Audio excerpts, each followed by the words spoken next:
Hey guys, it's Albert. I just got back last week from a trip to Colorado. I got to do a bunch of cool stuff, went to the Mile High Horror Film Festival, saw some really cool movies and some really messed up movies. But I'm not here to talk to you about that today. I want to talk to you specifically about the trip itself, because I hadn't flown in a while, not since way back in early 2000.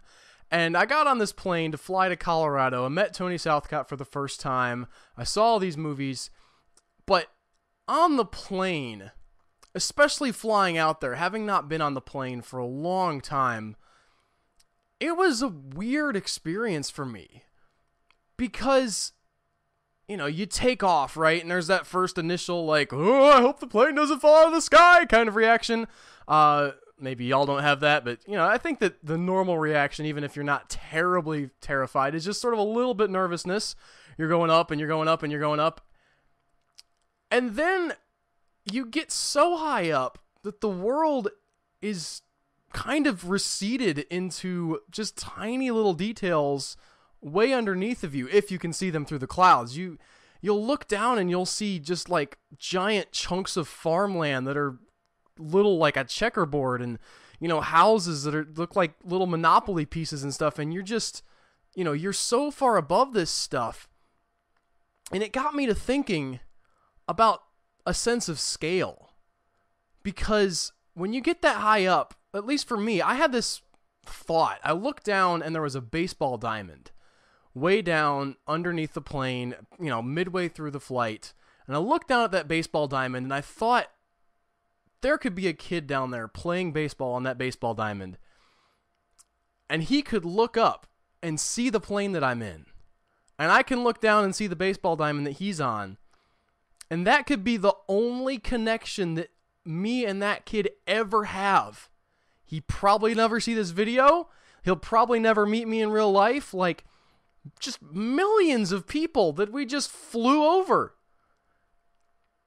And it was sort of just humbling in a way. I don't even know if that's the right word, but it felt like just a change in perspective, because most of the time you walk around, right, and you can't see more than a few thousand feet in any direction. Maybe if you live like way up on a mountain somewhere, or you get to the top of a hill, you can see pretty far, several miles, or even, many miles if you go way high up. But generally your perspective is super limited. You can see, a few hundred feet around you. You get used to the town that you're living in. You kind of know the layout of where you're at. You have an idea of what's close and what's far. And yet when you get on a plane, all of that just shrinks down into zoop, just a little dot on the map. And you're flying over thousands and millions of other people who have that same map of the world in their mind that is equally as tiny. And then you think about the fact that everything that you could see from 30,000 feet in the air from that plane was still only a small fraction of the entire planet.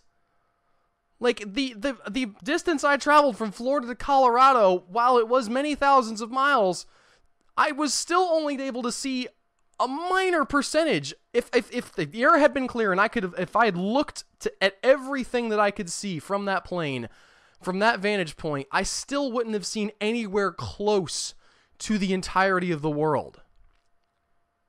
And then, like, that's just the one planet, right?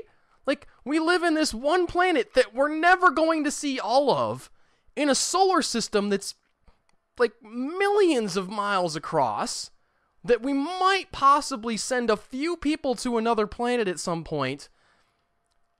And then inside that solar system, outside that solar system, is a whole galaxy. A whole galaxy of stars, and that's just one galaxy in a million other galaxies.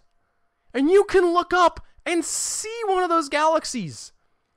And just like me looking down at that baseball field and thinking, maybe there's somebody down there looking up at me, and I'm looking down at him, and that may be the only connection we have, is just looking out and wondering what kind of person is on that baseball field, or what kind of person is on that plane. I don't know, it's kind of sad, but also kind of amazing to think about how giant the universe is and everything in it and how small we are. And yet the great things that we accomplish and the amazing miracles that our lives are every single day. Anyway, that's what I have for y'all this week. If you like this video, click the like button.